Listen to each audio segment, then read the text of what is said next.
Hello and great welcome. तो बेटे start करेंगे। जैसा कि देख ही रहे हो आप फ्लैश होते हुए अपनी स्क्रीन पर underwriting of shares and debentures. ये भी एक अहम और इम्पोर्टेंट चैप्टर है और इस पर्टिकुलर चैप्टर में से आप कम से कम 4 या 5 या 6 मार्क का एक क्वेश्चन एग्जामिनेशन में श्योरली एंड डेफिनेटली एक्सपेक्ट कर सकते हैं। अब underwriting of shares and debentures का बेसिकली थीम क्या है, पहले तो आपको ये मालूम होना चाहिए। देखें, मान लेते हैं कि कोई फर्म है, करेक्ट, मान लेते हैं कि कोई फर्म है और ये फर्म जो है मार्केट में 1 लाख शेयर इशू करना चाहती है और एक शेयर इस कंपनी का 10 रुपए का है। इनडायरेक्टली इसका मतलब ये हो गया कि ये कंपनी 1 लाख शेयर पब्लिक को इशू कर करके कितना पैसा रेज करना चाहती है, 10 लाख रुपए रेज करना चाहती है। Are you getting my point और नॉट? अब कंपनी की ख्वाहिश तो ये है कि कंपनी 1 लाख शेयर्स को इश्यू कर करके 10 लाख रुपीस रेज करना चाहती है, लेकिन अनफॉर्चुनेटली क्या हुआ, कंपनी ने 1 लाख शेयर इश्यू करे और मान लेते हैं कंपनी के पास सिर्फ 70,000 एप्लीकेशंस आई। इसका मतलब कंपनी 10 लाख रेज करना चाहती थी, लेकिन कंपनी के पास कितना पैसा इकट्ठा हुआ, 7 लाख रुपीस इकट्ठा हुआ। तो उस केस में कंपनी के लिए प्रॉब्लम हो सकती है। तो इसलिए most of the time practical life में कंपनीज क्या करती हैं, जब अपने शेयर पब्लिक को इशू करती हैं तो वो चाहती हैं कि जितने भी शेयर्स हम इशू कर रहे हैं वो सारे के सारे शेयर्स सब्सक्राइब हो जाएं। तो इस पर्पस के लिए कंपनी कुछ स्पेशलाइज्ड इंडिविजुअल एजेंसी से या इंस्टीट्यूशन से या कंपनी से गारंटी ले लेती है। कुछ ऐसे इंडिविजुअल्स होते हैं, कुछ कंपनीज होती हैं या कुछ स्पेशलाइज्ड एजेंसीज होती हैं जो कंपनी के शेयर्स को बिकवाने की गारंटी लेती हैं। फॉर एग्जाम्पल, मान लेते हैं कि कोई स्पेशलाइज्ड एजेंसी है जिससे इस कंपनी ने कॉन्ट्रैक्ट कर लिया। इस कंपनी ने ये जो कंपनी है, मैंने फर्म बोल दिया, ये जो कंपनी है, इस कंपनी ने इस स्पेशलाइज्ड एजेंसी से मान लेते हैं कॉन्ट्रैक्ट कर लिया कि भाई हम 1 लाख शेयर पब्लिक को इश्यू करना चाहते हैं, 10 रुपए का एक शेयर है, हम चाहते हैं कि हमारे सारे शेयर जो है सब्सक्राइब हो जाए। तो ये स्पेशलाइज्ड एजेंसी क्या करेगी, इस कंपनी को इस कंसर्न को एक गारंटी दे देगी। ठीक है, हम आपके सारे शेयर्स को बिकवाने की गारंटी लेते हैं। अब ये गारंटी लेने का मतलब क्या हुआ, इसका मतलब ये जो स्पेशलाइज्ड एजेंसी है ये बहुत बड़ा रिस्क ले रही है। रिस्क किस सेंस में ले रही है? सपोज 1 लाख शेयर इशू हुए और पब्लिक का रिस्पॉन्स सिर्फ 70,000 शेयर्स का आया, तो इसका मतलब 30,000 शेयर्स सब्सक्राइब नहीं हुए। तो अब जो शेयर सब्सक्राइब नहीं हुए वो शेयर्स जो है इस स्पेशलाइज्ड एजेंसी को खरीदने पड़ेंगे, क्योंकि इस एजेंसी ने इस कंपनी को ये गारंटी दी थी कि हम आपके पूरे 1 लाख शेयर जो है सब्सक्राइब करवाएंगे। तो कंपनी के पॉइंट ऑफ व्यू से तो ये सेफ गेम है, क्योंकि कंपनी को तो 1 लाख शेयर्स पब्लिक अपने सब्सक्राइब करवाने हैं, चाहे वो पब्लिक सब्सक्राइब करे चाहे वो स्पेशलाइज्ड एजेंसी, जिनको हम बाद में देखेंगे अंडरराइटर्स बोलते हैं। Are you getting my point और नॉट? तो सिंपल वर्ड्स में अंडरराइटिंग वो शेयर्स की भी हो सकती है और डिवेंचर्स की भी हो सकती है। जो एजेंसीज, इंस्टीट्यूशंस या इंडिविजुअल इस तरह की अंडरराइटिंग कॉन्ट्रैक्ट की जिम्मेदारी लेते हैं, उनको हम बाद में देखेंगे कि हम अंडरराइटर्स कहते हैं। क्या कहते हैं? अंडरराइटर्स कहते हैं। और जाहिर है कि ये जो एजेंसीज हैं एक बहुत बड़ा रिस्क ले रही हैं, हमें बहुत बड़ी सर्विस दे रही हैं, तो उस सर्विस के एवज में हमारी कंपनी को इनको कुछ कमीशन देना पड़ता है। हम बाद में देखेंगे कि इसको अंडरराइटिंग कमीशन कहते हैं। Is it clear to you? इस क्वेश्चन से मल्टीपल चॉइस क्वेश्चंस भी मैंने देखा बहुत सारे एग्जामिनेशन में पूछे गए हैं। तो सबसे पहले थोड़ा सा इस चैप्टर का थ्योरी, जैसा हमारी आदत है, हम लोग सबसे पहले थोड़ा थ्योरेटिकल कॉन्सेप्ट्स देखते हैं और उसके बाद फिर हम प्रैक्टिकल चैप्टर की तरफ आएंगे, प्रैक्टिकल पार्ट की तरफ आएंगे। तो फटाफट आप मेरे साथ लिखना शुरू कर दें। और बहुत से बच्चे जो हैं वो सोचते हैं नोट्स तो हैं, क्या जरूरत है, ऐसा नहीं होता है। तो ध्यान से देखें, अभी अभी मैंने क्या कहा, पहले तो अब ये चैप्टर जो हम कर रहे हैं अंडरराइटिंग कर रहे हैं, अंडरराइटिंग। अब अंडरराइटिंग में अंडरराइटिंग, अभी अभी मैंने आपसे क्या बोला, अंडरराइटिंग क्या है? अंडरराइटिंग बेसिकली एक तरीके का कॉन्ट्रैक्ट है। क्या है? कॉन्ट्रैक्ट है। किसके बीच में है? कंपनी के बीच में है और कुछ लोगों के बीच में है। Contract, it is a contract. Contract किस किस के बीच में है? बिटवीन, थोड़ा शॉर्ट में लिख दिया, बिटवीन। और जैसा कि मैंने अभी आपको बताया कि ये जो कॉन्ट्रैक्ट है होता है ये बिटवीन कंपनी, जिसको कंसर्न भी कह लो, एंटिटी कह लो, जो कहना है, बिटवीन एन एंटिटी, मैंने यहां एंटिटी लिख दिया, एक एंटिटी के बीच में, और एंटिटी, कंपनी या कंसर्न, कुछ भी लिख लो। तो ये कॉन्ट्रैक्ट होता है between entity and some persons के बीच में। अब जो ये पर्सन्स है, मैंने जैसा कि बताया, ये पर्सन ये इंडिविजुअल भी हो सकते हैं और इंस्टीट्यूशंस भी हो सकते हैं, वो भी मैं आपको बताऊंगा। तो underwriting basically is a sort of contract between a company and some persons.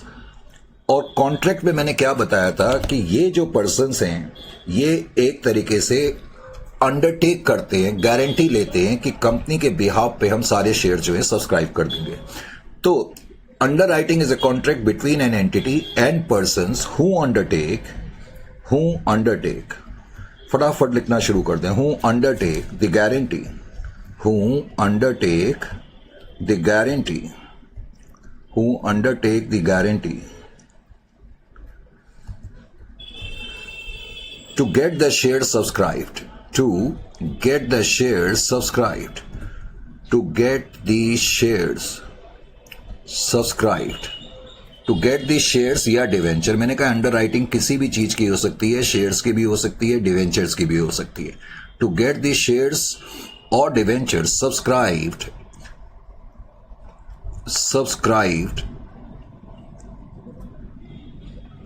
on behalf of the company, on the behalf of the company।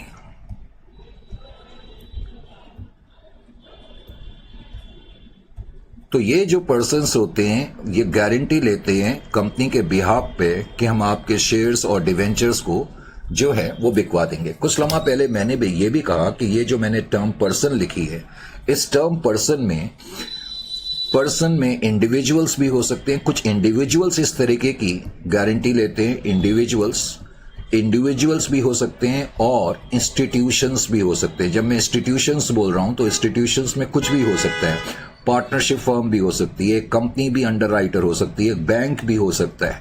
Is it clear to you? तो कुछ इंस्टीट्यूशंस होते हैं। अभी मैंने ये भी कहा कि जो इंडिविजुअल्स या इंस्टीट्यूशन इस तरह की गारंटी लेते हैं उनको हम क्या बोलते हैं? अंडर राइटर्स बोलते हैं।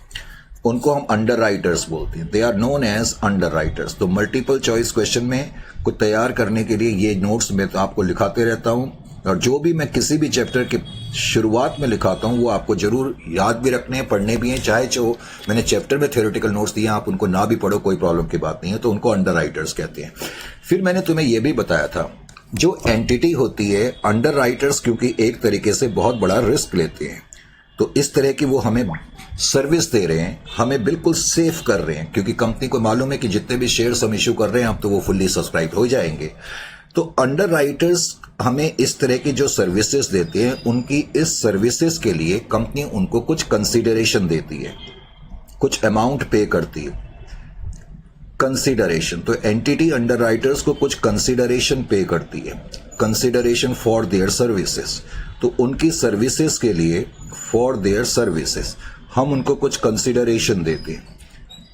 अब जो हम कंसीडरेशन देते हैं, मैंने जैसा कि कहा, उसको अंडर राइटिंग कमीशन कहा जाता है। क्या कहा जाता है? उसको हम कहते हैं under writing commission. The consideration paid by an entity to the underwriters for their services is known as underwriting commission। तो इस तरह से MCQs भी आपको मालूम होने चाहिए। अंडरराइटिंग कमीशन, तो उसको हम क्या कहते हैं? अंडरराइटिंग कमीशन कहते हैं। ये भी आपको पता लग गया। जाहिर है कि एंटिटी के लिए अंडरराइटिंग कमीशन खर्चा है, लेकिन अंडरराइटर्स के लिए ये इनकम है।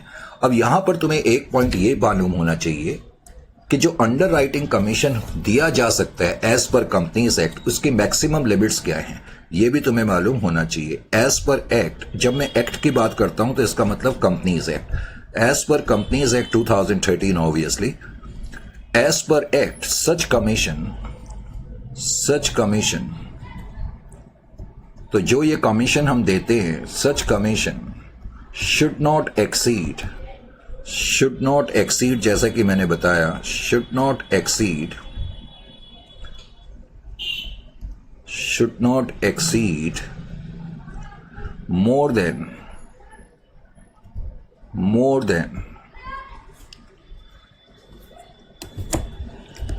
more than 2.5% and 5%, ये लिमिट्स तुमको मालूम होनी चाहिए। तो शेयर्स के केस में तो 5% से ज्यादा का कमीशन नहीं दिया जा सकता। should not exceed more than 5% of the issue price of the issue price. ये इश्यू प्राइस का क्या मतलब है अभी मैं बताऊंगा। Of the issue price, of the issue price in case of shares. अगर हमने शेयर्स की अंडर राइटिंग कराई है तो maximum commission 5% of the issue price हो सकता है इन केस ऑफ शेयर्स। अब इसका भी क्या मतलब है इश्यू प्राइस का। जैसे कि मान लेते हैं कंपनी 1 लाख शेयर इश्यू कर रही है पब्लिक को, करेक्ट, और 10 रुपए का एक शेयर है, लेकिन हम ये शेयर्स 15 रुपए के हिसाब से पब्लिक को इश्यू कर रहे हैं। तो इसका मतलब इश्यू प्राइस कितना हो गया, 15 लाख हो गया। इश्यू प्राइस कितना हो जाएगा, 15 लाख हो जाएगा। तो 15 लाख का 5%, ये मतलब है issue price. Is it clear to you? Unless and until otherwise stated, commission हमेशा इश्यू प्राइस पर कंप्यूट होगा। और 2.5% should not exceed more than 2.5% of the issue price in case of debenture. Of the issue price in case of debenture. Of the issue price in case of debentures. तो debentures के case में 2.5% से ज्यादा commission नहीं हो सकता, और shares के केस में 5% से ज्यादा नहीं हो सकता, लेकिन इनसे कम हो सकता है। ये नहीं है कि इतना ही कमीशन देना है, ये इससे कम हो सकता है। अब तुम्हें यह भी मालूम होना चाहिए, कुछ टाइम पहले तक तो इंडिया में जो अंडर राइटिंग का ये बिजनेस था, ये डोमिनेट करा जा रहा था प्राइवेट प्लेयर के द्वारा। इन इंडिया, ये आपकी नॉलेज से के लिए भी है, in India business of underwriting in India, business of underwriting, business of underwriting, business of underwriting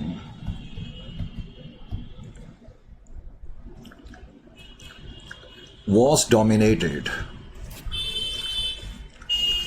लेकिन इसको वॉच की जगह अभी मैं इजी लिखता हूं, वो इसलिए क्योंकि अभी भी प्राइवेट सेक्टर जो है इस पर डोमिनेट कर रहा है। Is dominated by private sector, is dominated by private sector. तो प्राइवेट सेक्टर इसको जो है वो डोमिनेट कर रहा है इंडिया में। लेकिन और यहां पर जस्ट तुम्हारी नॉलेज सेक के लिए यह भी बता दूं कि इंडिया में सबसे बड़ा अंडर राइटर कौन है, अगर आपसे कोई पूछे तो आपको यह भी मालूम होना चाहिए कि standard chartered bank, standard chartered bank, standard chart. जब आप पढ़ते हो ना, आपकी नॉलेज कुछ ऐसी होनी चाहिए कि लगे कि आप प्रोफेशनल स्टूडेंट हो। स्टैंडर्ड चार्टर्ड बैंक, याद रखें, standard chartered bank public sector bank है। Standard chartered bank is largest underwriter, largest कह लो, बिगेस्ट कह लो, इज लार्जेस्ट या बिगेस्ट अंडर राइटर। इंडिया में आज के दिन सबसे बड़ा अंडर राइटर कौन है? Standard chartered bank under writer. आप नेक्स्ट टाइम से जब न्यूज़पेपर वगैरह देखते हो तो कई बार न्यूज़पेपर में एडवर्टाइजमेंट आती है, खासतौर से जब कंपनी पब्लिक इशू करती है, तो आप देखेंगे उसमें लिखा रहता है लीड मैनेजर। जो अंडर राइटर्स होते हैं ना, उनको लीड मैनेजर्स भी कहते हैं, और अधिकतर सबसे पहला नाम स्टैंडर्ड चार्टर्ड बैंक का होता है। खैर एनीवे, यहां पर भी ध्यान देते रहें। लेकिन जैसा मैंने कहा, प्राइवेट सेक्टर डोमिनेट तो कर रहा है, लेकिन पिछले कुछ टाइम से अब कुछ पब्लिक सेक्टर बैंक्स भी, जैसे एसबीआई वगैरह हैं, ये बैंक्स भी जो है अब अंडर राइटिंग के बिजनेस में आ गए हैं। तो इसलिए मैंने ये भी बताया, however of late many public sector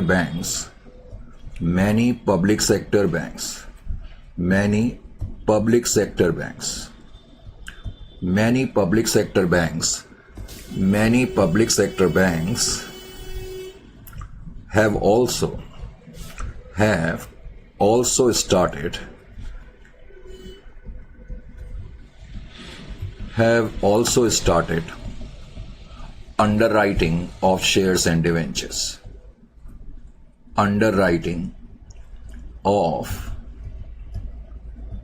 shares and debentures. तो ये भी चीज तुम्हें मालूम होनी चाहिए, शेयर्स एंड डिवेंचर्स। समझ में आया कि नहीं आया?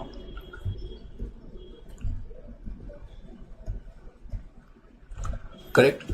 अभी अभी मैंने तुम्हें क्या कहा, अंडर राइटर्स, जो इंस्टीट्यूशंस अंडर राइट करते हैं उनको हम लीड मैनेजर्स भी कहते हैं। ये भी मैं यहां पर लिख दूं, underwriters are also known as lead managers. Under writers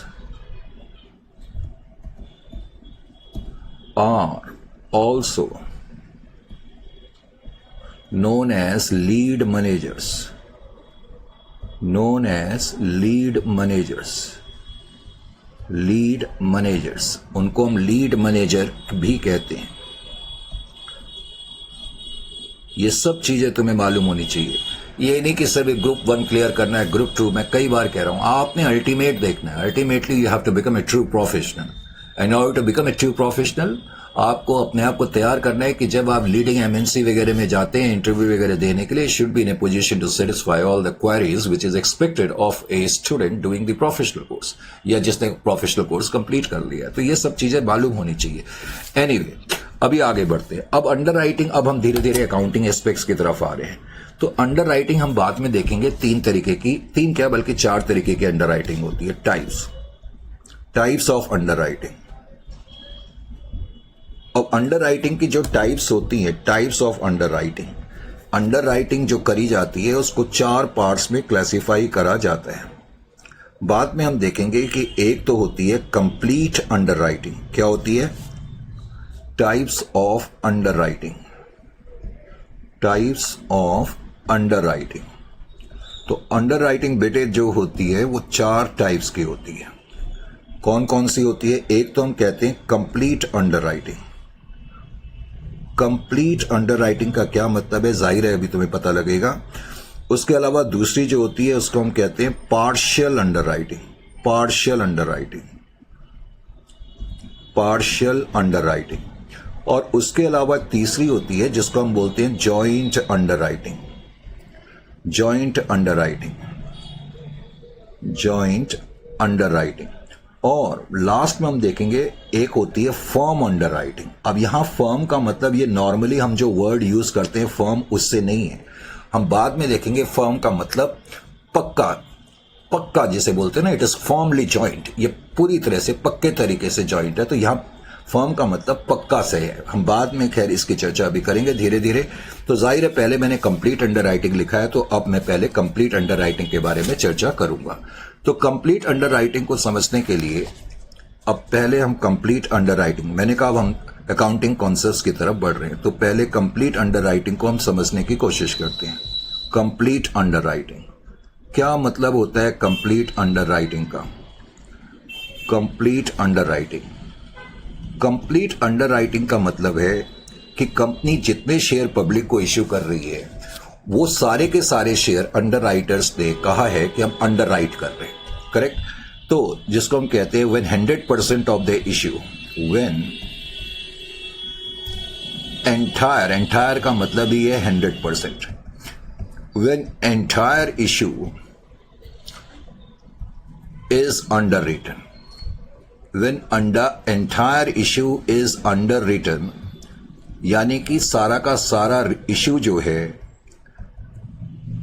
under writers ने अंडर राइट करा, यानी कि तुम्हारे जितने भी शेयर पब्लिक को तुम इश्यू कर रहे हो, मान लेते 1 लाख कर रहे हो, तो पूरे 1 लाख शेयर बिकवाने की गारंटी उन्होंने ले ली है। When entire issue is underwritten by underwriters, by underwriters, तो हम कहते हैं ये कंप्लीट अंडर राइटिंग का केस है।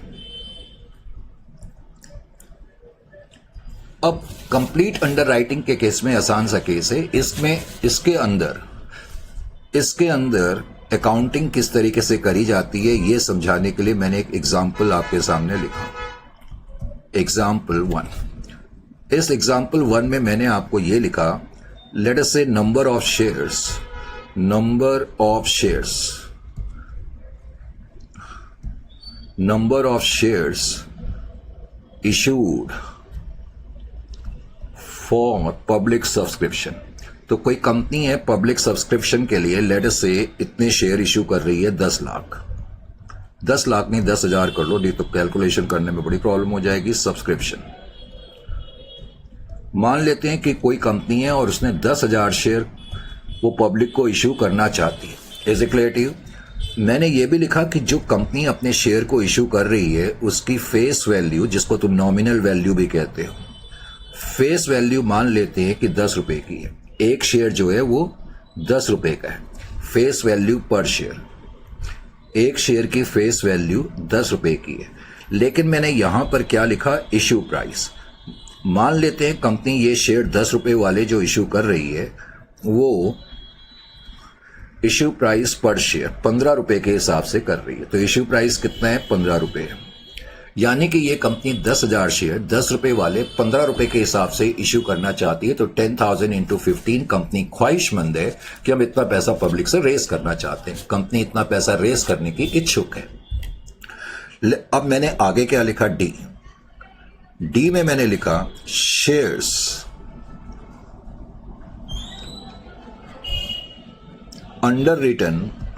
अब ये जो शेयर्स हैं अंडर रिटन है, यानी कि इन शेयर्स को बिकवाने की गारंटी ली हुई है, underwritten by mister X. यानी कि कोई इंडिविजुअल है, उसने कहा है कि मैं इन शेयर्स को बिकवाने की गारंटी लेता हूं, shares underwritten by mister x.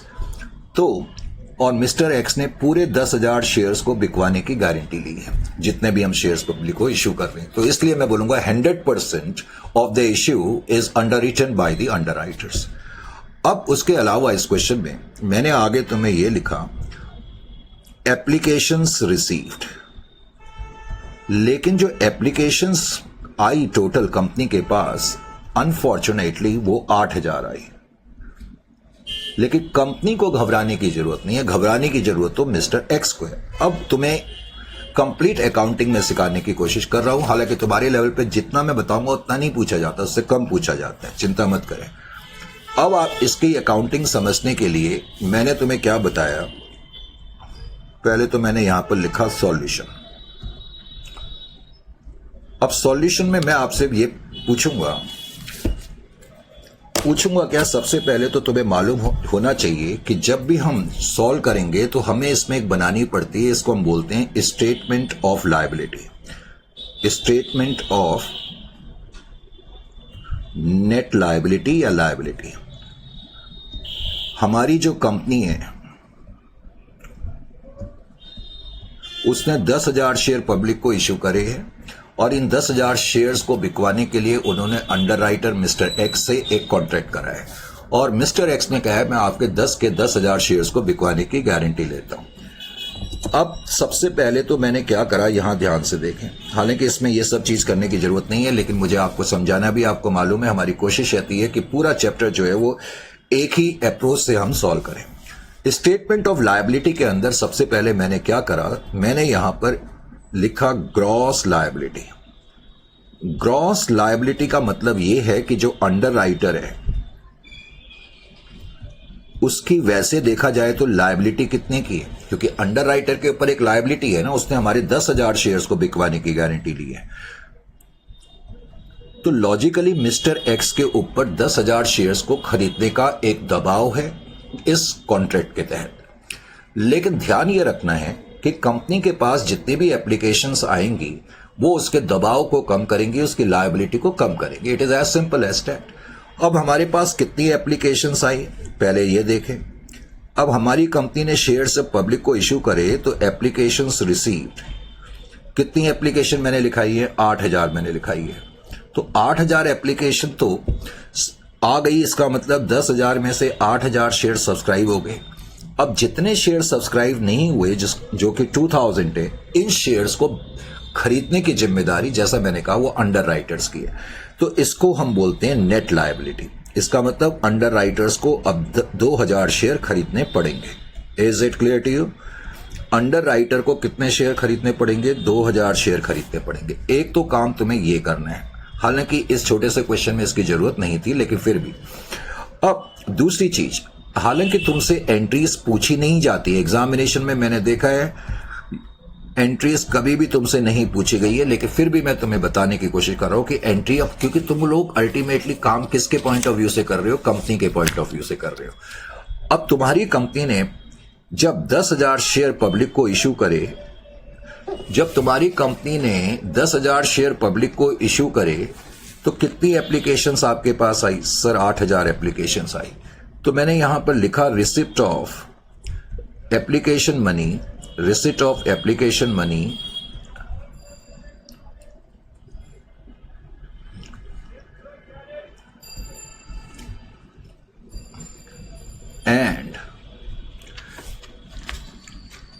Transfer to share capital. अब मैं समझाना क्या चाह रहा हूं, पहले मैं ये बता दूं। अब देखो, नॉर्मली तुम लोगों को आदत है जब तुम एंट्री करते हो पहले एप्लीकेशन मनी रिसीव करते हो, फिर अलॉटमेंट करते हो, फिर कॉल करते हो, पर यहां तो ऐसा कुछ नहीं लिखा हुआ है ना। तो मैं कहना क्या चाह रहा हूं, यहां ध्यान दें। तो तुम एंट्री क्या करोगे, बैंक अकाउंट डेबिट, कितने शेयर आपके पास आए पहले तो मुझे ये बताओ। सर 8000 शेयर एप्लीकेशन आई हैं, और एक शेयर पे आपको कितने रुपए मिल रहे हैं, 15 रुपए के हिसाब से आपने कितना अमाउंट कलेक्ट करा होगा, 1,20,000 रुपए कलेक्ट करा होगा। To share capital. अब टू शेयर कैपिटल जब हम लिखते हैं, यानी कि ये जो पैसा मेरे पास आया है, ये मैंने सारा पैसा कैपिटल में ट्रांसफर कर दिया, लेकिन कैपिटल में जब भी पैसा ट्रांसफर करते हैं तो फेस वैल्यू के हिसाब से करते हैं, तो आपने 80,000 यहां पर लिख दिया, और आप लिखेंगे टू सिक्योरिटी प्रीमियम अकाउंट, क्योंकि आपने शेयर्स जो है प्रीमियम पे इश्यू करे थे, इसमें कोई डाउट नहीं है। एक शेयर पे प्रीमियम आपका 5 रुपए का था, क्योंकि इश्यू प्राइस 15 रुपए की थी। तो इस तरीके से आपने ये एंट्री कर दी।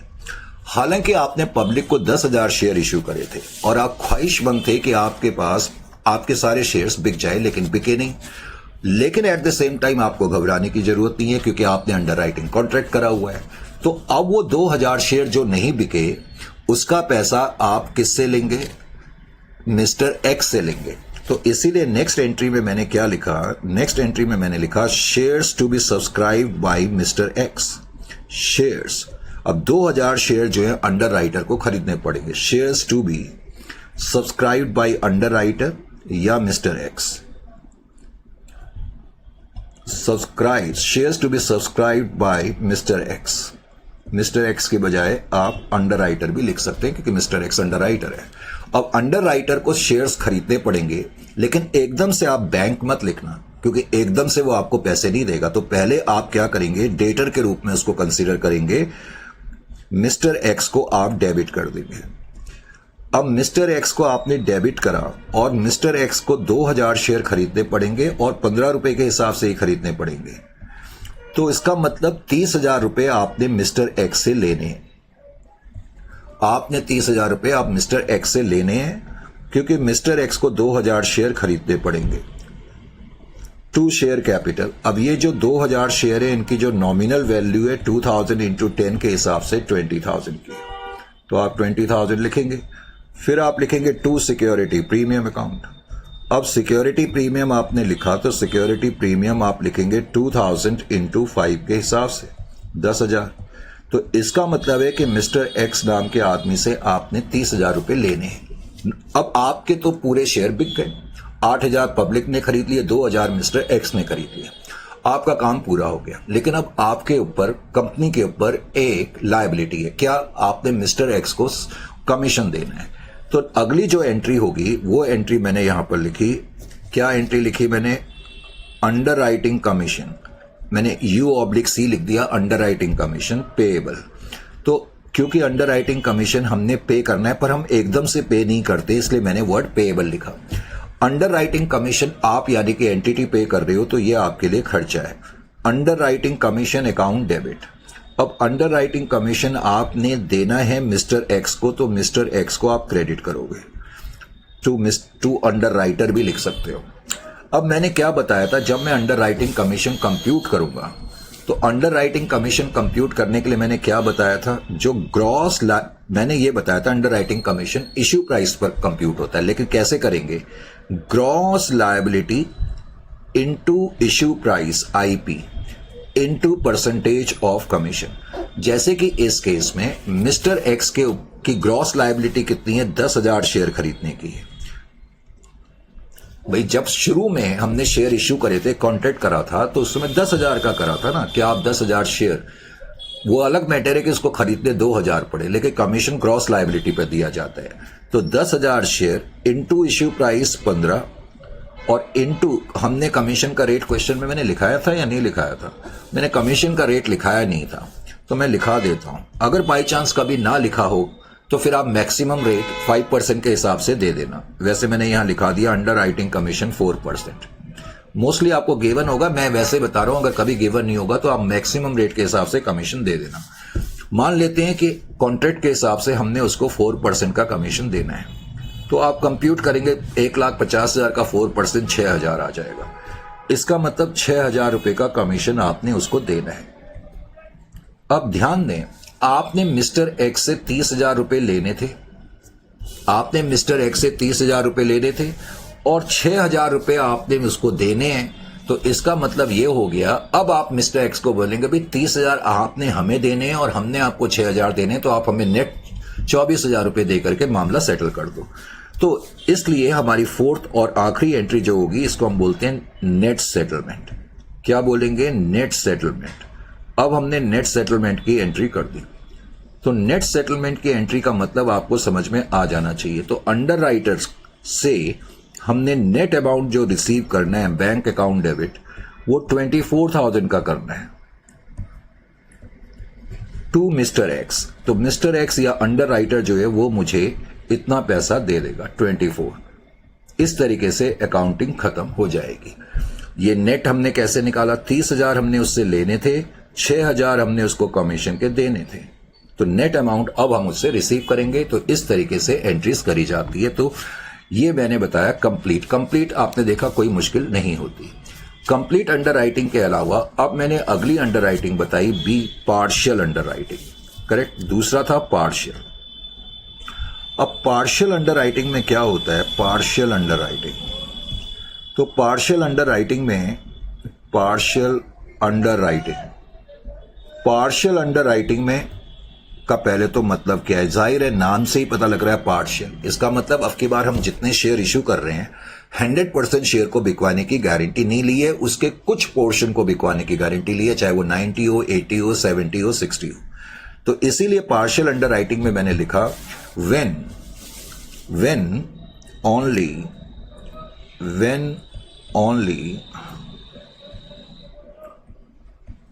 some portion of the issue, when only some portion of the issue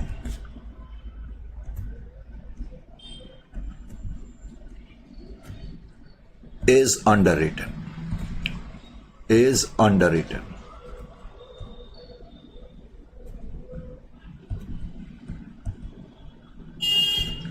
अब इसको समझने के लिए जो मैंने अभी क्वेश्चन लिखा है, तो ऑलमोस्ट सेम एग्जाम्पल मैंने यहां पर लिया, सब कुछ सेम है एग्जाम्पल। अब जो मैंने एग्जाम्पल लिया, इसमें भी मैंने वही चीजें लिखी, ठीक है। इसमें भी मैंने वही लिखी कि हम पब्लिक को 10,000 शेयर इशू कर रहे हैं। चलो मैं लिख ही देता हूं सारी चीजें दोबारा। नंबर ऑफ शेयर्स इशूड,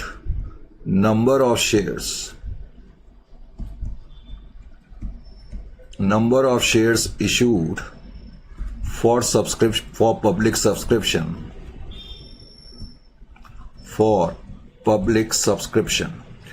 तो पब्लिक सब्सक्रिप्शन के लिए हम कितने शेयर इशू कर रहे हैं? 10,000। यही मैंने लिखाया था केस ए में। फिर केस ए में मैंने ये भी बताया था कि जो फेस वैल्यू है,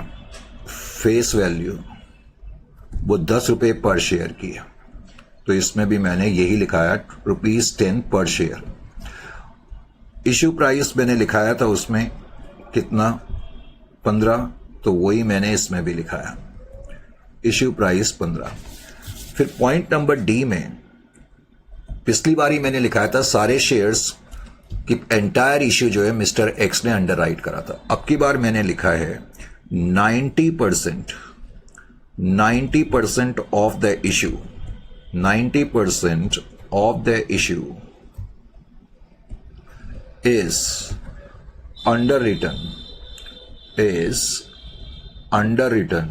90% of the issue is underwritten by, मान लेते हैं मैसर्स ब्रोकर एंड कंपनी। तो कोई कंपनी है मैसर्स ब्रोकर एंड कंपनी, अब की बार उसने शेयर्स को अंडरराइट कराने की जिम्मेदारी तो ली है, लेकिन उन्होंने कहा भाई 90% तक हम आपके शेयर्स को बिकवाने की जिम्मेदारी लेते हैं। उसके अलावा अंडर राइटिंग कमीशन लो, अब की बार मैंने अंडर राइटिंग कमीशन 5% कर दिया, 5%, ठीक है।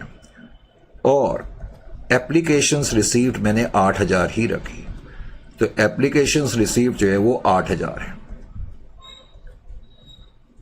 8,000 एप्लीकेशंस है। अब ये जो केस है इसमें आपने क्या देखा, पहले तो अंडरराइटर कौन है underwriter? Messrs broker and company. अब मैसर्स ब्रोकर एंड कंपनी है अंडरराइटर, तो मैंने अभी अभी आपको बताया था कि सबसे पहला स्टेप हमारा क्या होगा, स्टेटमेंट ऑफ लायबिलिटी। तो स्टेटमेंट ऑफ लायबिलिटी यही एक्चुअली आपके लेवल पे यही पूछा जाता है, स्टेटमेंट ऑफ लायबिलिटी। तो स्टेटमेंट ऑफ नेट लायबिलिटी या लायबिलिटी, चलो लायबिलिटी मैंने लिख दिया। अब स्टेटमेंट ऑफ लायबिलिटी में अब की बार देखो मैंने क्या करा, जरा ध्यान से देखें। स्टेटमेंट ऑफ नेट लायबिलिटी जब मैं बनाऊंगा तो स्टेटमेंट ऑफ नेट लायबिलिटी बनाने के लिए मैंने कुछ इस तरीके से अब की बार कॉलम बनाए। Is it clear? अब ये 2 कॉलम क्यों बनाए ये मैं बताता हूं। अब मुझे एक बात बताओ, अब की बार अंडरराइटर कौन है? Sir Messrs broker and company. Good, Messrs broker and company, broker and company. लेकिन मैसर्स ब्रोकर और कंपनी ने कितने शेयर्स को बिकवाने की गारंटी ली है? तो ग्रॉस लायबिलिटी का मतलब है कि जो ब्रोकर एंड जो अंडरराइटर्स हैं उनकी ग्रॉस लायबिलिटी। तो अब की बार इनकी ग्रॉस लायबिलिटी 90% की है। तो 10,000 शेयर्स हम इश्यू कर रहे हैं, तो उसका 90% शेयर्स को बिकवाने की गारंटी इन्होंने ली है। इन्होंने कहा भाई हम 9,000 आपके शेयर बिकवाने की गारंटी लेते हैं, और अगर 9,000 शेयर आपके नहीं बिकते हैं, उसमें कमी रह जाती है, तो वो हम डेफिनेटली खरीदेंगे। इसका यही तो मतलब होता है। अब मुझे एक बात बताओ, आप एक कंपनी हो और आप शेयर्स इश्यू कर रहे हो, तो 90% आपके शेयर्स को बिकवाने की गारंटी तो मैसर्स ब्रोकर एंड कंपनी ने ले ली। ये बाकी 10% का क्या है? ये बाकी 10% शेयर्स को बिकवाने की जिम्मेदारी देखा जाए तो कंपनी की खुद की है, एंटिटी की खुद की है या नहीं है? बिल्कुल है। तो इसका मतलब जो बचे हुए 1,000 शेयर हैं उनको बिकवाने की गारंटी टेक्निकली आपकी है। अब ये एप्लीकेशंस रिसीट में इसमें से माइनस करूंगा। एप्लीकेशंस रिसीट मैंने माइनस तो करी। अब कितनी एप्लीकेशंस आई हैं? 8,000 एप्लीकेशन आई है। अब ये 8,000 आई है, तो क्या मैं ये 8,000 पूरे मैसर्स ब्रोकर एंड कंपनी के कॉलम में से माइनस कर दूं? नहीं। अब ये जो 8,000 एप्लीकेशंस आई हैं, तो तुम्हें क्या मानना पड़ेगा कि ये जो 8,000 एप्लीकेशन आई हैं इसमें से 90% तो अंडरराइटर्स के एफर्ट्स के थ्रू आई हैं और बाकी 10% तुम्हारे एफर्ट्स के थ्रू आई है। तुम्हें यह मान करके चलना पड़ेगा, इसलिए मैंने शुरू में यह लिखा था। Is it clear to you? यानी कि जो 8,000 एप्लीकेशंस आई हैं, आप ये मान करके चलोगे कि 90% तो अंडरराइटर्स के थ्रू आई हैं और 10% कंपनी के खुद के एफर्ट्स के थ्रू आई है। तो जो 8,000 एप्लीकेशन आई, 8,000 का 90% में कंप्यूट करूंगा तो 7,200। तो इसका मतलब अंडरराइटर के एफर्ट से 7,200 आई, बाकी एप्लीकेशन, इसका मतलब 8,000 का 10% जो है वो कितना आ जाएगा? 800। तो 7,200 एप्लीकेशन तो इनके एफर्ट्स के थ्रू, 800 इनके एफर्ट्स के through I. Is it clear? अब इसका मतलब मुझे बताओ, क्योंकि हमें बेसिकली लायबिलिटी फाइंड करनी होती है किसकी? अंडरराइटर्स की लायबिलिटी फाइंड करनी होती है कि अंडरराइटर्स को कितने शेयर खरीदने पड़ेंगे। तो अंडरराइटर 9,000 में से 7,200 में माइनस कर दूं तो 1,800 आ जाएगा। इसका मतलब जो लायबिलिटी है शेयर्स को खरीदने की अंडरराइटर्स की, वो 1,800 है। अब मैं आपसे पूछूं इधर मैं क्या लिखूं, तो कई बच्चे बोलेंगे सर 200 लिख दो। नहीं, यहां कुछ लिखने की जरूरत नहीं, ये तो मैं सिर्फ समझाने के लिए बता रहा था। भाई जो 200 शेयर है, कंपनी अपने शेयर थोड़ी खुद खरीद सकती है, कंपनी अपने शेयर तो नहीं खरीद सकती ना। तो इसका तुम्हें कुछ नहीं करना है। मेन पॉइंट आपने ये देखना होता है कि अंडरराइटर की लायबिलिटी कितनी है। तो इसको और अच्छी तरह समझने के लिए एक बार फिर से मैंने आपको अकाउंट एंट्रीज की तरफ ले चलता हूं। तो अब मैं इसकी एंट्री करूंगा। जब मैं इसकी एंट्री करूंगा तो मैंने तुम्हें क्या लिखा है? एंट्री।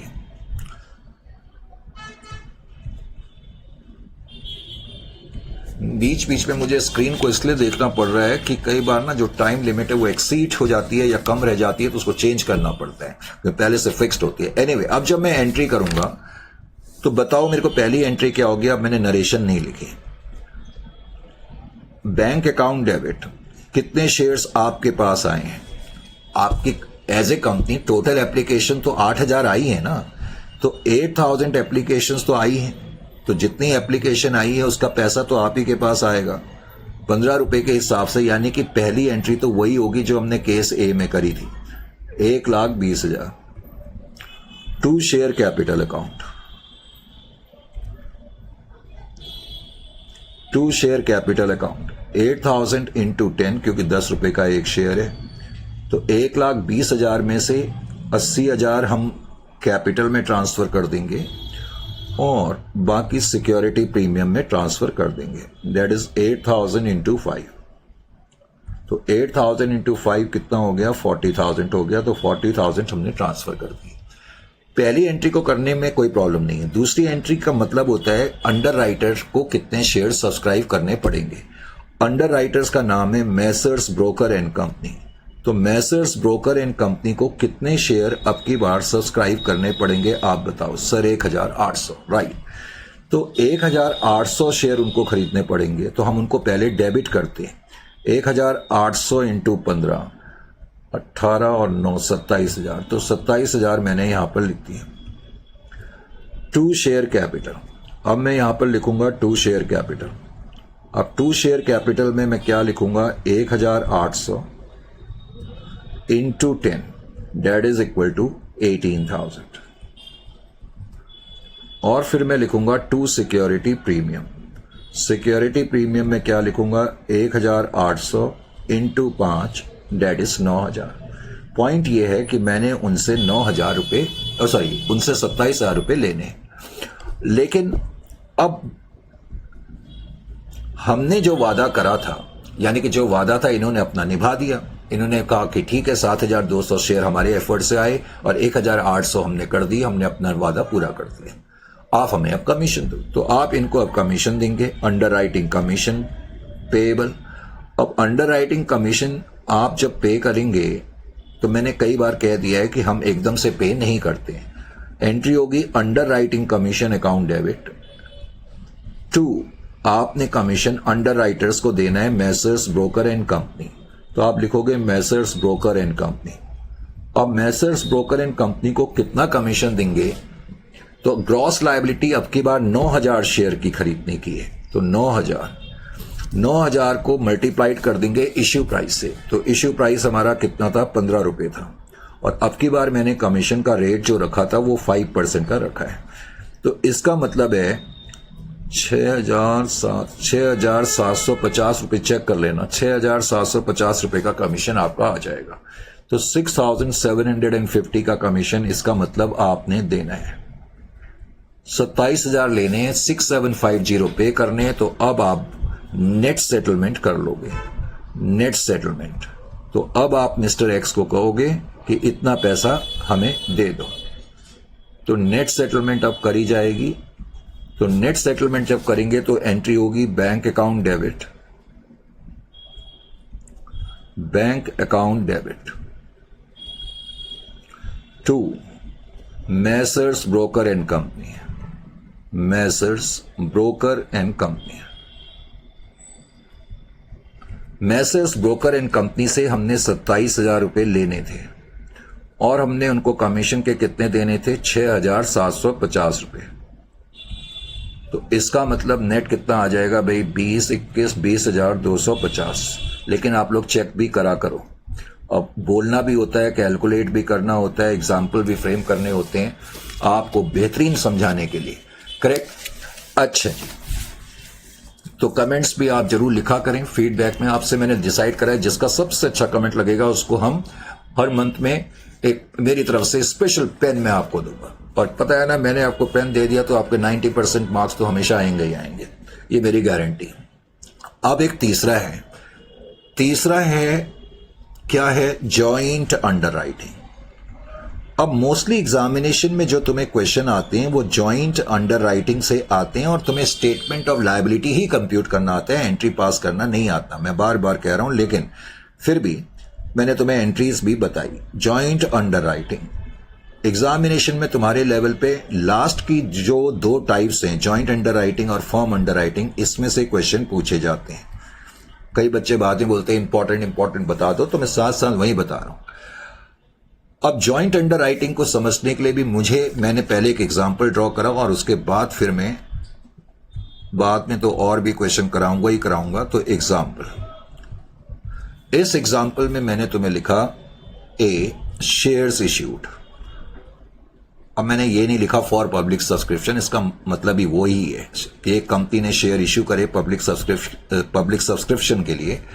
तो 20,000 मान लेते हैं पब्लिक को हमने शेयर इश्यू कर रहे हैं, कोई कंपनी है। मान लेते हैं कि जो फेस वैल्यू, ये जो FV है इसका मतलब फेस वैल्यू से, एक शेयर की फेस वैल्यू मान लेते हैं 10 रुपए की है और इश्यू प्राइस, अगर क्वेश्चन में कभी इश्यू प्राइस ना दिया हो तो जो फेस वैल्यू होगी वही इश्यू प्राइस मान लिया जाएगा। यानी कि हम ये मान के चलेंगे उस केस में कि पार पे इश्यू हुआ है, इश्यू प्राइस 15। अब इस क्वेश्चन में क्या लिखा है कि शेयर्स अंडर रिटन बाय, पहले तो जॉइंट अंडर राइटिंग का मतलब क्या है? जॉइंट अंडर राइटिंग का मतलब है when issue is underwritten by more than one underwriter. जब इश्यू, मैंने यहां लिखना भूल गया था, मैं लिख देता हूं, when issue is underwritten, ये तो बड़ा थोड़ा सा मेरे को स्पेस क्रिएट कर लूं, when issue is underwritten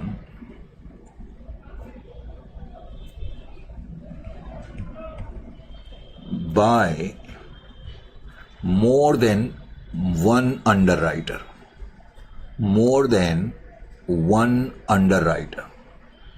यानी कि एक से ज्यादा लोगों ने अंडरराइट करा है, तो उसको हम बोलते हैं जॉइंट अंडरराइटिंग। करेक्ट। तो इस केस में मैंने बताया शेयर्स अंडर रिटन। अब जो शेयर्स अंडर रिटन है, मान लेते हैं 3 लोगों ने अंडरराइट करे हैं। शेयर्स अंडर रिटन, मान लेते हैं एक मिस्टर ए है, एक मिस्टर बी है और एक मिस्टर सी है। कंपनी 20,000 शेयर इश्यू कर रही है पब्लिक को। मान लेते हैं ए उसमें से 10,000 शेयर को बिकवाने की गारंटी ले रहा है। मिस्टर बी ने कहा कि मैं 6,000 शेयर्स को बिकवाने की गारंटी लूंगा और सी ने कहा कि 4,000 शेयर को बिकवाने की गारंटी मैं लूंगा। तो यहां एक से ज्यादा लोगों ने हमारे शेयर्स को अंडरराइट करा है। करेक्ट। अच्छा जी, फिर मैंने आपको लिखाया अंडरराइटिंग कमीशन। अंडरराइटिंग कमीशन, चलो उसको 5% ही रहने देते हैं, 5%। और क्या लिखाऊं, और इसमें मैंने तुम्हें लिखाया total applications received. Total applications received. अब टोटल एप्लीकेशंस जो आई हैं, total applications received, total application 16,000 की आई। 20,000 शेयर पब्लिक को इश्यू करे, 16,000 की एप्लीकेशन आई। अब मैंने यहां पर क्या लिखा, एक नई टर्म लिखी, marked application. Marked application, marked applications का क्या मतलब है वो मैं अभी खुद ही बताऊंगा। मार्क्ड एप्लीकेशन, अब मैंने ये लिखाया मार्क्ड एप्लीकेशन, एक बार फिर से मैंने लिखा ए, बी और सी। 8,000 और इसका मैंने कर दिया 4,000 कर देते हैं, 4,000 और 3,000 मैंने इसका कर दिया। 8 और 4 12 और 3 15। तो मार्क्ड एप्लीकेशन 15,000 है और एप्लीकेशन टोटल आई है 16,000। Is it clear to you? अब इस क्वेश्चन में तुम्हें समझना क्या है, 2-3 चीजें इंपॉर्टेंट है, पहले उस पर बातचीत कर ले, फिर मैं क्वेश्चन को समझाता हूं। सबसे पहले तो आपको यह समझ में आना चाहिए कि जो टोटल एप्लीकेशंस हैं आपकी, टोटल नंबर ऑफ शेयर्स हैं वो कितने हैं। Sir total number of shares आप इश्यू की बात कर रहे हो? हाँ, जो कंपनी पब्लिक को ऑफर कर रही है। टोटल नंबर ऑफ शेयर्स तो 20,000 है। करेक्ट। जानबूझ के मैं थोड़ा लाइन गैप छोड़ करके मैंने लिखा, अब आप मुझे ये बताओ कि टोटल एप्लीकेशंस कितनी आई हैं। सर टोटल एप्लीकेशंस आपने लिखाया है 16,000 की आई हैं, तो टोटल एप्लीकेशन बेटे हमने रिसीव करी है 16,000। No doubt about that. इसमें भी कोई डाउट नहीं है कि जो एप्लीकेशन हम इश्यू कर रहे हैं और जितनी एप्लीकेशन हमारे पास आई हैं, इन दोनों का जो डिफरेंस होता है, ऑफ कोर्स ये 4,000, ये क्या बता रहा है, इतनी एप्लीकेशन सब्सक्राइब नहीं हुई या इतने शेयर सब्सक्राइब नहीं हुए, तो इसका मतलब जो लास्ट में हम ये लायबिलिटी कंप्यूट करते हैं वो 4000 शेयर्स की है, क्योंकि कंपनी के 4000 शेयर सब्सक्राइब नहीं हुए हैं, तो अल्टीमेटली अंडर राइटर्स को 4000 शेयर खरीदने पड़ेंगे। इजंट इट और नॉट? इसमें तो कोई डाउट नहीं है।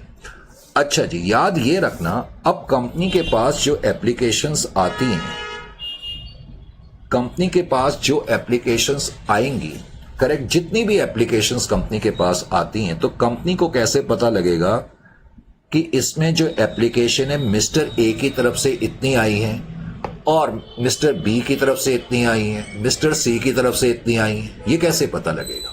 ये भी तो कंपनी को पता लगना चाहिए ना, क्योंकि अब की बार एक से ज्यादा अंडर राइटर है।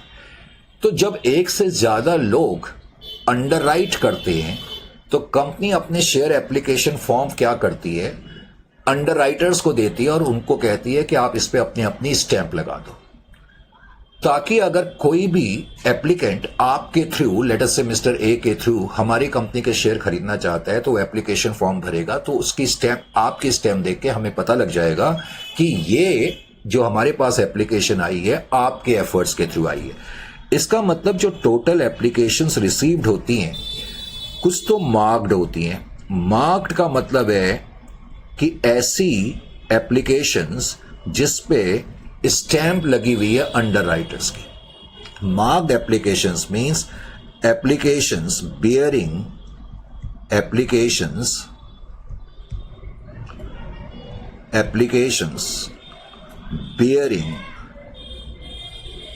stamp of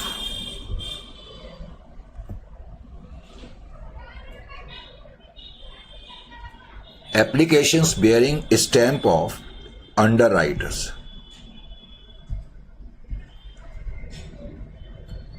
correct? तो मार्क्ड एप्लीकेशन का मतलब क्या है कि ऐसी एप्लीकेशन जिस पे अंडर राइटर की स्टैंप लगी है, ताकि कंपनी को यह पता लग जाए कि मिस्टर ए की तरफ से कितनी आई हैं, बी की तरफ से कितनी आई हैं, सी की तरफ से कितनी आई हैं।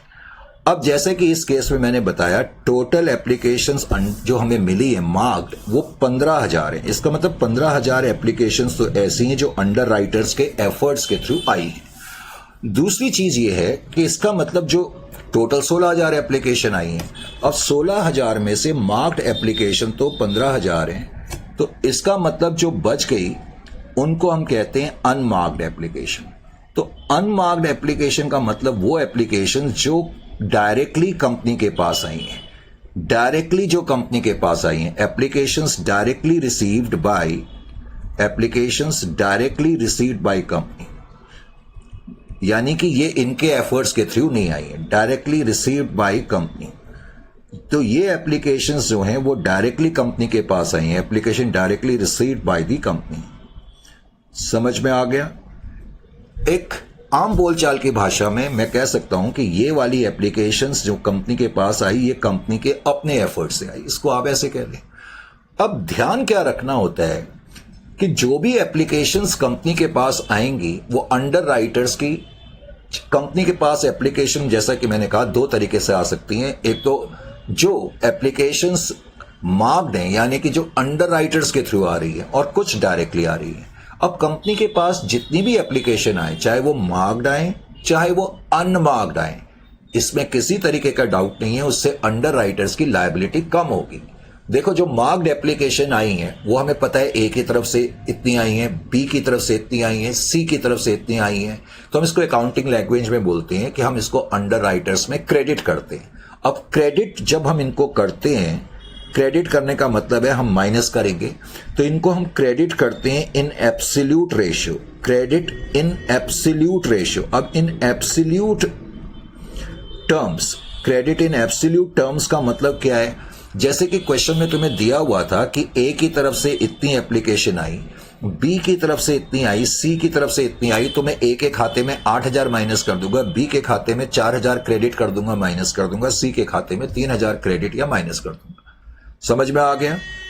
तो application bearing stamp of under writers, और ये हम क्रेडिट करते हैं, माइनस करते हैं, करेक्ट, लेकिन कौन से रेशियो में? एब्सोल्यूट टर्म्स में। जिस तरीके से एप्लीकेशन आई है उसी तरीके से माइनस कर देंगे। पॉइंट ये है, मैंने कहा कंपनी के पास एप्लीकेशन चाहे अंडर राइटर्स के थ्रू आए चाहे डायरेक्टली आए, वो शेयर जो अंडर राइटर्स है उनकी लायबिलिटी को कम करेंगे।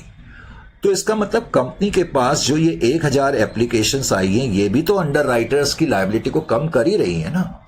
Are you getting my point और नॉट? लेकिन इसको मैं अंडर राइटर्स को क्रेडिट करूंगा कैसे? Credit in gross liability ratio, यानी कि इसका जो बेनिफिट हम देते हैं अंडर राइटर्स को या अंडर राइटर्स के अकाउंट में जब मैं क्रेडिट करूंगा तो ग्रॉस लायबिलिटी रेशियो में करूंगा। ग्रॉस लायबिलिटी रेशियो मैंने शुरू में बताया, ग्रॉस लायबिलिटी रेशियो का मतलब ये है, ये इसकी ग्रॉस लायबिलिटी है, ये इसकी ग्रॉस लायबिलिटी है, ये इसकी ग्रॉस लायबिलिटी है। तो इस केस में अब सबसे पहले मैंने क्या लिखा, अब मैं जब इसका, तो ये चीजें मालूम करने के बाद अब हमने इसका सॉल्यूशन लिखा। अभी अभी मैंने तुम्हें यह भी बताया, क्या बताया मैंने? अभी अभी तुमको यह भी बताया कि मोस्टली तुम्हारे लेवल पे जब क्वेश्चन पूछा जाता है तो तुमसे सिर्फ स्टेटमेंट ऑफ नेट लायबिलिटी पूछी जाती है।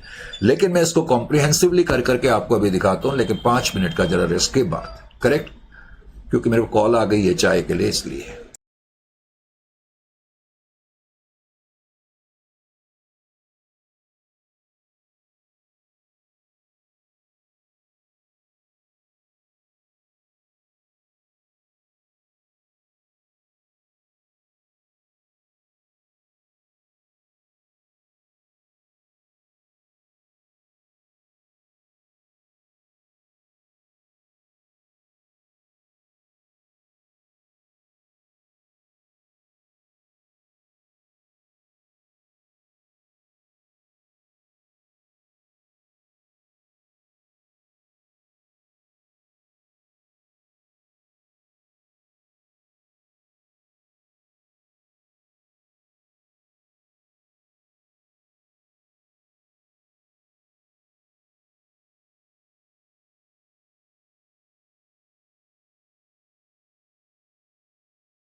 So welcome again. तो मैं ये बता रहा था बेटे, इसमें हमें क्या बनाना पड़ता है, स्टेटमेंट ऑफ नेट लायबिलिटी। ठीक है, तो स्टेटमेंट ऑफ लायबिलिटी बनाने का पहला स्टेप आपका, और आपके लेवल पे यही पूछा जाता है, 4 या 5 मार्क का क्वेश्चन होगा, स्टेटमेंट ऑफ लायबिलिटी। तो स्टेटमेंट ऑफ लायबिलिटी आप जब बनाएंगे, तो स्टेटमेंट ऑफ लायबिलिटी आपकी बार जब आप बनाएंगे तो कैसे बनाएंगे, माउस भी ना कभी कभी बहुत तंग करता है। तो स्टेटमेंट ऑफ लायबिलिटी बनाने के लिए आपने एक कॉलम में तो लिखा डिटेल्स, जाहिर है आपकी बार एक से ज्यादा अंडर राइटर्स हैं तो इनके नाम आपको लिखने पड़ेंगे, A B and C, A B C. और वैसे ये आप ऑप्शनल है, टोटल का कॉलम आपने बनाना है तो बना लेना, नहीं तो कोई प्रॉब्लम की बात नहीं है। कॉलम वाइज आप बनाना अच्छी तरह से, साफ सुथरा। ए, पहले तो हम लिखेंगे ग्रॉस लायबिलिटी, GL मैंने लिखा है, इसका मतलब ग्रॉस लायबिलिटी। कितने शेयर बिकवाने की गारंटी ए ने ली थी? ए ने कहा था 20,000 में से 10,000 शेयर मैं बिकवाऊंगा, और बी ने कहा था 6,000 शेयर बिकवाने की गारंटी मैं लेता हूं, 4,000 शेयर बिकवाने की गारंटी मैं लेता हूं। तो टोटल आपके जो 20,000 शेयर थे उनको बिकवाने की गारंटी जो इन्होंने ली है वो ग्रॉस लायबिलिटी है। अब इनकी लायबिलिटी कम होगी, इसको हम अकाउंटिंग लैंग्वेज में कहते हैं अमाउंट क्रेडिटेड। तो मैंने अभी बताया था, कुछ तो इनके एफर्ट्स के थ्रू एप्लीकेशन आई थी जिसको हम बोलते हैं मार्क्ड एप्लीकेशन। क्या बोलते हैं? Marked application. तो मार्क्ड एप्लीकेशन का क्रेडिट ABC को देंगे। एब्सोल्यूट टर्म्स का मतलब है जिस तरीके से एप्लीकेशन इनके थ्रू आई है वो अमाउंट इनके खाते में क्रेडिट कर देंगे। ए के एफर्ट से 8,000 की एप्लीकेशन आई तो इसके अकाउंट में हम 8,000 क्रेडिट कर देंगे, 4,000 हम इसके अकाउंट में क्रेडिट कर देंगे, इसके अकाउंट में मैं 3,000 क्रेडिट कर दूंगा। तो इस तरीके से 20 मार्क्ड एप्लीकेशन का टोटल 15,000 थी। तो 15,000 जो मार्क्ड एप्लीकेशन आई, इनकी लायबिलिटी कम हो गई। लेकिन कंपनी के पास कुछ डायरेक्ट एप्लीकेशंस भी आई जिनको अनमार्क्ड एप्लीकेशन भी कहते हैं, तो उसका भी बेनिफिट अंडर राइटर्स को दिया जाता है, ये नहीं कि उसका बेनिफिट नहीं दिया जाता। अब अनमार्क्ड एप्लीकेशन का बेनिफिट लेकिन जब देंगे तो ग्रॉस लायबिलिटी रेशियो में देंगे। अब GLR ग्रॉस लायबिलिटी रेशियो क्या है? 10:6:4 या 5:3:2। तो 5:3:2 के रेशियो में आप जो ये 1,000 एप्लीकेशन आई हैं वो इनको क्रेडिट कर दो। तो 500 एप्लीकेशन का क्रेडिट इसको मिल जाएगा, 1000 × 3/10 300 एप्लीकेशन का क्रेडिट इसको मिल जाएगा, और 200 एप्लीकेशन का क्रेडिट इसको मिल जाएगा। तो 1,000 जो अनमार्क्ड एप्लीकेशन थी उसका भी क्रेडिट आपने इनको दे दिया। तो इस तरह जो 16,000 एप्लीकेशन आई उनका क्रेडिट आपने इनको दे दिया। अब क्रेडिट देने के बाद आप देखें जरा इनके बैलेंसिंग पोजीशन क्या है। अभी एकदम से लायबिलिटी नहीं लिखना है, पहले आप लिखेंगे बैलेंस। अब बैलेंस जो है इसके अकाउंट में 1,500 आ रहा है, इसके अकाउंट में 1,700 आ रहा है, इसके अकाउंट में आ रहा है एक कितना आ रहा है भाई, 800 आ रहा है क्या? 800। अगर आप इन सबका टोटल करेंगे तो 4,000, या फिर 20 में से 16 माइनस करेंगे तो 4,000। इसका मतलब ये जो बैलेंस आया ये इनकी लायबिलिटी है, इतने शेयर इनको खरीदने पड़ेंगे। समझ में आ गया? तो मैंने आपको शुरू में ही बताया था कि शॉर्टफॉल 4,000 शेयर की है तो अल्टीमेटली 4,000 शेयर खरीदने पड़ेंगे। अब कई बार जब इस तरह का क्वेश्चन आता है, इन केस कभी तुम्हारे लेवल पे, वैसे ये पूछा तो नहीं गया है लेकिन फिर भी, बी यहां मैंने बनाया स्टेटमेंट शोइंग। अगर ये पूछा जाएगा तो फिर क्वेश्चन 8 मार्क का होगा कम से कम, नहीं तो 6 मार्क्स का तो होगा ही होगा। Statement showing amount due. तुमको मालूम है कि कुछ अमाउंट तो ड्यू होता है क्योंकि ये शेयर्स इनको खरीदने पड़ेंगे, तो हमारी कंपनी ने इनसे इतना पैसा लेना है। Statement showing amount due and payable, और पेएबल मैंने इसलिए लिखा क्योंकि कुछ अंडर राइटिंग कमीशन हमने इनको देना होता है। तो मिस्टर ए को मिस्टर बी और मिस्टर सी से हमने कितना लेना है और कितना देना है ये मैं स्टेटमेंट के थ्रू बता रहा हूं। अब हमें ये तो पता लग गया कि जो लायबिलिटी है जिसको हम नेट लायबिलिटी भी बोलते हैं, अब हमने जो पहली स्टेटमेंट से कंप्यूट करा कि ए को अल्टीमेटली 1,500 शेयर खरीदने पड़ेंगे, बी को 1700 शेयर खरीदने पड़ेंगे और सी को कितने खरीदने पड़ेंगे? 800 शेयर खरीदने पड़ेंगे। टोटल 4000 शेयर इनको खरीदने पड़ेंगे। अब ये शेयर खरीदेंगे तो हमारी कंपनी इनसे कितना पैसा मांगेगी? इनटू इश्यू प्राइस, जो हमने एंट्री में भी करा था, जो हम सेकेंड एंट्री कर रहे थे। तो ए से 15 रुपए के हिसाब से, इससे भी 15 रुपए के हिसाब से, इससे भी 15 रुपए के हिसाब से हमने पैसा लेना है। यानी कि इसको मैं मल्टीप्लाई कर दूं तो मुझे पता लग गया कि हमारी कंपनी ने कितना अमाउंट लेना है। इसको हम बोलते हैं अमाउंट रिसीवेबल या अमाउंट ड्यू। इतना अमाउंट हमने अब लेना है, इससे हमें यह पता लग गया। 1500 इंटू 15 हम कर दें तो 22,500 रुपए मुझे ए से लेने हैं। 1700 इंटू 15 कर देंगे तो 25,500 रुपए हमने इससे लेने हैं और 12,000 रुपए हमने मिस्टर सी से लेने। ये तो हमने इनसे लेना है। लेस पेएबल, और पेएबल क्या है? Underwriting commission. Underwriting commission that is amount payable. हमने अब इनको कुछ अंडर राइटिंग कमीशन भी तो पे करना होगा ना। अब अंडर राइटिंग कमीशन अगर मैं ए का निकालूंगा तो कैसे निकालूंगा? मैंने बताया अंडर राइटिंग कमीशन निकालने के लिए हमेशा ग्रॉस लायबिलिटी देखनी पड़ती है। तो ए की ग्रॉस लायबिलिटी कितनी थी? 10,000 की थी और इश्यू प्राइस कितना था? 15 था और कमीशन का रेट कितना है? 5% है। तो इस तरह से इसका जो कमीशन आ जाएगा, इसका अगर मैं कमीशन कंप्यूट करूंगा तो commission will be equal to 1,50,000 का 5%, 7,500 आ जाएगा। इसी तरह से फिर तुम बी का कमीशन देखोगे तो बी की पहले तो ग्रॉस लायबिलिटी देखो, 6,000 शेयर बिकवाने की गारंटी उसने ली है, इंटू 15 इंटू 5%। तो 90,000 का आप 5% निकाल लो तो 4,500। इसका मतलब आपने इनको पे करने हैं, इतने लेने, इतने पे करने हैं। और इसी तरीके से इसने 4,000 शेयर्स को बिकवाने की गारंटी ली हुई है, इंटू 15 इंटू 5%। 60,000 का 5% कितना होता है जी? 3,000 होता है। तो जो हम एंट्रीज के थ्रू कर रहे थे वो चीज मैंने स्टेटमेंट के थ्रू करके आपको दिखा दी। तो नेट सेटलमेंट मैक्सिमम आपके लेवल पे इतना पूछा जा सकता है, इससे ज्यादा नहीं। एंट्रीज नहीं पूछी जाएंगी, लेकिन फिर भी मैं करके भी दिखा देता हूं अभी एंट्रीज भी। तो नेट सेटलमेंट 22,500 में से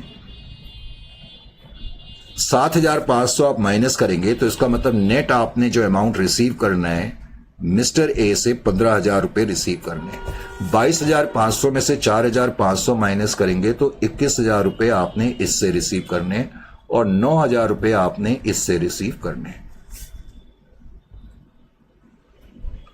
समझ में आ गया? अब वैसे तो एंट्रीज की आपके लेवल पे जरूरत नहीं है, लेकिन मैंने इस क्वेश्चन की भी आपको एंट्रीज करके बता दी। अगर मैं एंट्रीज करता, वैसे तो सब कुछ मैं कर चुका हूं, लेकिन फिर भी एंट्रीज में करता तो मेरी पहली एंट्री क्या होती? Bank account debit. As a company हमारे पास टोटल एप्लीकेशन कितनी आई हैं? 16,000 एप्लीकेशन आई हैं। 16,000 एप्लीकेशन जो आई हैं 15 रुपए के हिसाब से आई हैं। तो इसका मतलब 2,40,000 रुपए हमारे पास आ गए। फिर हम लिखेंगे to share capital. Share capital में 16,000 इंटू 10 हम कर देंगे। 16,000 इंटू 10 मैंने करा तो 1,60,000 आ गया। फिर मैं लिख दूंगा to security premium account. Security premium account में मैंने लिखा 16,000 इंटू 5, 80,000।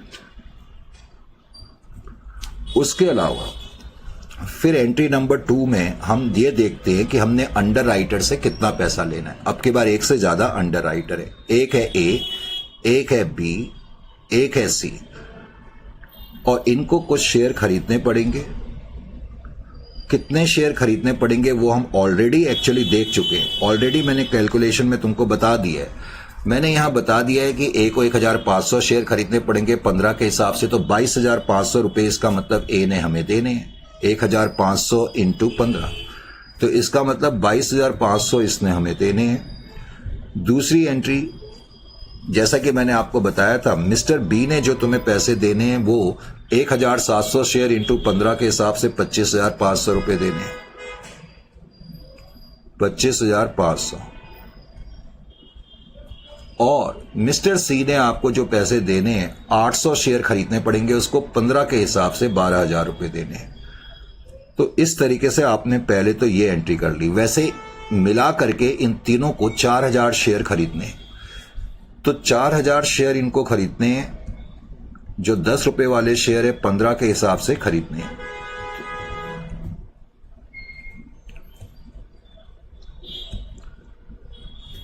तो इस तरीके से आप एंट्री करोगे। तो हमारी कंपनी ने इनसे रिस्पेक्टिवली इतना अमाउंट लेना है। फिर मैंने बताया था तीसरी एंट्री होती है कमीशन पे करने की, अंडर राइटिंग कमीशन पेएबल। अब जब मैं अंडर राइटिंग कमीशन पे करूंगा तो हमारी एंट्री क्या हो जाएगी, under writing commission account debit.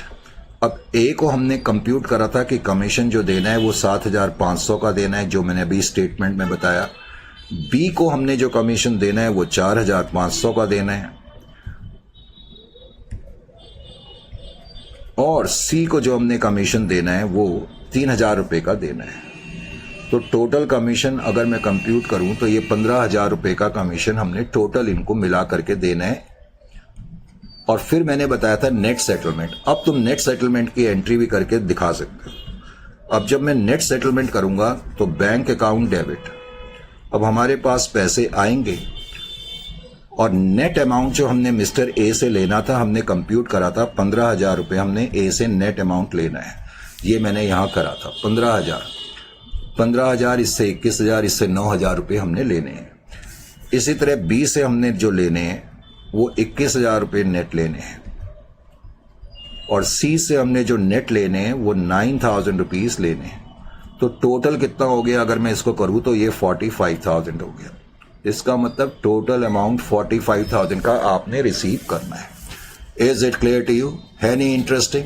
तो ये था आपका अंडर राइटिंग का आज का पहला सेशन। लेकिन पहले सेशन में ऑनेस्टली मैं आपको बताऊं, मैंने इतना पढ़ा दिया कि आप एग्जामिनेशन में कोई भी क्वेश्चन फेस कर सकते हैं, चाहे वो एमसीक्यू का हो चाहे वो प्रैक्टिकल क्वेश्चन क्यों ना हो। ये मेरी गारंटी है, मैं कह चुका हूं।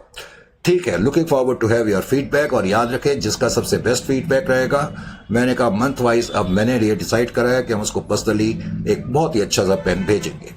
खैर हम जो भी पेन भेजेंगे वो बहुत अच्छा ही होगा। ठीक है, फिर आपसे मिलते हैं नेक्स्ट सेशन में। टिल देन टाइम टू से गुड बाय।